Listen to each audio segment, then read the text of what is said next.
Striker इथे कसा? काय म्हणालास तू? कोण आहे हा माणूस? राज सांग ना, काय म्हणालास तू? कोण आहे हा माणूस? हाच तो स्ट्रायकर ज्याने माझ्या आई वडिलांना मारलं आणि मला या मार्गाला लावलं.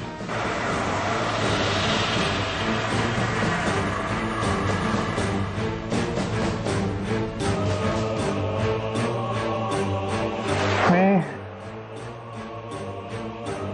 हेरंब उपासनी, राजच्या गावातला पोस्टमन. राज, पण हा तुझ्या गावातला पोस्ट मास्टर आहे, हेरंब उपासनी.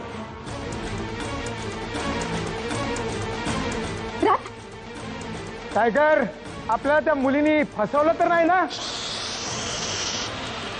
अजून किती शोधायचं? सापडेपर्यंत. माझी खबर पक्की आहे. पोरगी असा दगा नाही देणार मला. राज इथंच कुठेतरी लपून बसलेला आहे. आपल्याला एक काम करायला हवं. आपण तिघांनी 3 दिशांना जाऊया. जा, आपल्याकडे वेळ कमी आहे. जाना वेळ कमी आहे.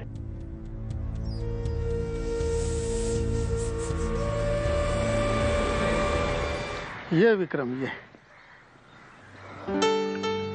दादू, देऊ आमच्या दोघांसाठी फर्स्ट क्लास चहा टाक. नाही सर, आता चहा वगैरे खरंच काही नको. आम्हाला निघायला हवं. मी पटकन टाकते चहा. नाही, खरं तर आता आमच्या अटी पूर्ण करून आम्ही परत आलो की चहा घेऊ. जशी तुमची मर्जी.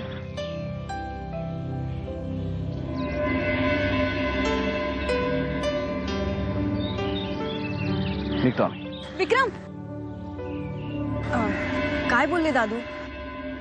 तू कोणत्या अटींबद्दल बोलत होतास?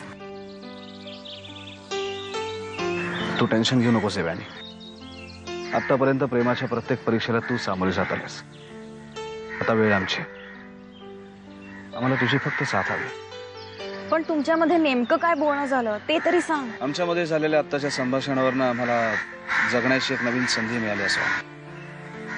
आमच्यासारख्या आयुष्याचा रस्ता चुकलेल्या लोकांना जेव्हा तुझ्यासारखे धातू भेटतात ना, तेव्हा जगण्याचा अर्थ नव्याने कळतो आणि नव्या आयुष्याची सुरुवात होते असं आम्हाला वाटतं. राज, काय करतोय तू? वेडा झालास का तू? राज, काय वेडेपणा आहे तुझा? हे बघ, तुला जर असं वाटत असेल ना की या माणसाला शिक्षा व्हावी तर आपण पोलिसांची मदत घेऊ. हवं तर मी फोन करते पोलिसांना. साक्षी, पोलीस येईपर्यंत तो आपल्या दोघांना संपवून टाकेल. राज, काय वेड्यासारखं बोलतोय? ऐक माझं, मला एकदा फक्त याला संपू दे. मी स्वतःहून पोलिसांना सरेंडर होतो. प्लीज, मला आता त्याचा बदला घ्यायलाच हवा. राज, साक्षी सोड मला. मी या स्ट्रायकरला संपवणार. राज, सोड तू. साक्षी ऐक माझं, त्याने माझ्या आई वडिलांना मारलंय. मी त्याचा बदला घेणार नाही. साक्षी प्लीज ऐक, माझ्या बहिणीला मारलंय. साक्षी सोड.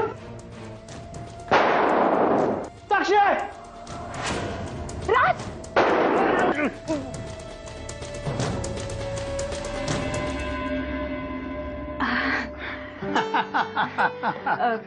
दादू, मला बोलायचं तुमच्याशी. बोल की बोल. दादू, तुमच्या शंकांचं निरसन झालं ना आता? विक्रमचं माझ्यावर मनापासून प्रेम आहे हे पटलं ना तुम्हाला? म्हणजे माझ्या बोलण्यावर आता तुमचा विश्वास बसला ना? देऊ, प्रश्न विश्वासाचा नाही आहे.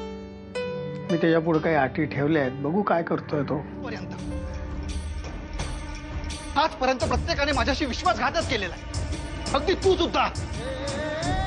तू पण त्यांना जाऊन मिळालीस. राज, प्लीज मला समजून घे. नाही साक्षी,